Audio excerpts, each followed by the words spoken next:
ଗୋଟେ ସୁନ୍ଦର ସ୍ତ୍ରୀ କେବେ ବି ତା ଜୀବନରେ କଷ୍ଟ ଅନୁଭବ କରେ ନା। ଯଦି କଷ୍ଟ ଅନୁଭବ କରେ କି ଦୁଃଖ ପାଏ, ସେ ଦୁଃଖ ଭିତରେ ସେ ବହୁତ ଖୁସି ଫିଲ୍ କରେ।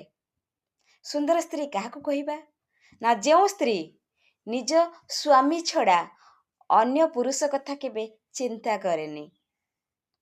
ସେଥିପାଇଁ ସୁନ୍ଦର ସ୍ତ୍ରୀ ତାକୁ କହିବା, ଯେଉଁ ସ୍ତ୍ରୀ ନିଜ ପରିବାର ସହିତ ସମାଜକୁ ସମ୍ମାନ କରେ, ଶାଶୁ ଶ୍ୱଶୁରଙ୍କ ସେବା ଦିଏ ଏବଂ ଭଗବାନଙ୍କୁ ଭୟ କରେ।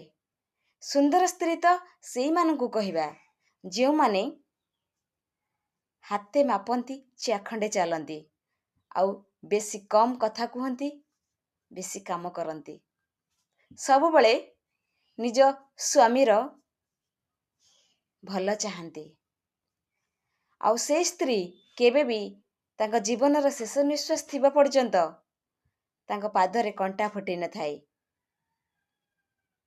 ଆଉ ସେଇ ସ୍ତ୍ରୀମାନେ ସବୁବେଳେ ଭଗବାନଙ୍କର ପ୍ରିୟ ଅଟନ୍ତି, ଯାହାକୁ କୁହନ୍ତି ଲକ୍ଷ୍ମୀ ସଦୃଶ। ଆଉ ଗୋଟେ କଥା ମନେ ରଖନ୍ତୁ, ଅଧିକାଂଶ ଗାଁ ମାନଙ୍କରେ ଦେଖିବେ ସ୍ତ୍ରୀମାନେ ବହୁତ କିଛି ଭୁଲ କରନ୍ତି। ସ୍ୱାମୀ ଥିବା ଅବସ୍ଥାରେ ସେମାନେ ଏଇଆ ଭାବନ୍ତି ଯେ ଆମ ସ୍ୱାମୀ ପ୍ରତି ଆମେ ସନ୍ତୁଷ୍ଟ ନୁହଁ, ଆମକୁ ଅଲଗା କୌଣସି ପୁରୁଷ ସହିତ ସମ୍ପର୍କ ରଖିବାର ଅଛି, ଟାଇମ୍ ପାସ୍ କରିବାର ଅଛି, ଆଉ ଆମ ଲାଇଫଟାକୁ ଏନ୍ଜୟ କରିବାର ଅଛି। କିନ୍ତୁ ଏଇ ଚିନ୍ତାଧାରୀ ସ୍ତ୍ରୀ ଲୋକମାନେ ବହୁତ କିଛି ବିପଦରେ ସମ୍ମୁଖୀନ ହୋଇପାରନ୍ତି, ଯାହାକୁ ସେମାନେ କାମନାର ବଶୀଭୂତ ହୋଇ ନିଜ ଶରୀରଟାକୁ ଏନ୍ଜୟ କରନ୍ତି, ଆଉ ସବୁବେଳେ ଖରାପ ଚିନ୍ତାଧାରା ନେଇ ବାଟ ଚଲନ୍ତି। ଆଉ ପବ୍ଲିକ୍ ପ୍ଲେସ୍କୁ ଗଲାବେଳେ ସେମାନେ ମେକଅପ୍ ନେଇଯାଆନ୍ତି। ସେ ଯେକୌଣସି ପୂଜା ପର୍ବ କି ଯେକୌଣସି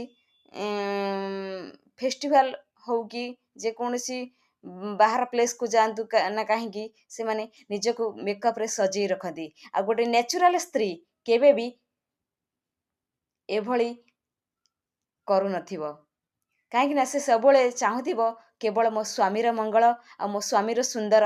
କେବଳ ତିନୋଟି ଜିନିଷ, ଶଙ୍ଖା, ସିନ୍ଦୁର, ମଙ୍ଗଳସୂତ୍ର। ଏଇ ତିନିଟା ହେଉଛି ଗୋଟେ ନାରୀର ଅଳଙ୍କାର। ଏ ତିନିଟା ଥିଲେ ତାର କୌଣସି ମେକଅପ୍ର ଆବଶ୍ୟକତା ନଥାଏ। ସେଥିପାଇଁ ଏ ତିନିଟାକୁ ନିଶ୍ଚୟ ଜଗନ୍ତୁ। ଦେଖିବେ ଯେଉଁ ସ୍ତ୍ରୀ ମେକଅପ୍ ନେଇ ପବ୍ଲିକ୍ ପ୍ଲେସ୍କୁ ଯାଉଥିବ, ସେ ଆଦୌ ଠିକ୍ ସ୍ତ୍ରୀ